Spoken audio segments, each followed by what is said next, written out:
What's going on, family? It's your boy Phoenix, just pulling up to my partner's shop.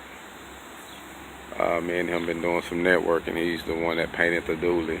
About to do some more work for me, and with me and him about to do some networking together on using some of his space in here to do some fabrication. He got a lot of space that he's not using at the moment, and he needs to make a little money.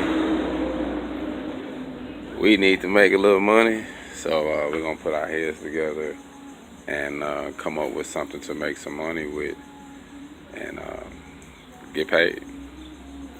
So I'm out there working today, man. Like I say, about to get a couple jobs lined out and do some custom stuff for some people. So this might be all on new location as far as fabrication. Hold on, I'm out.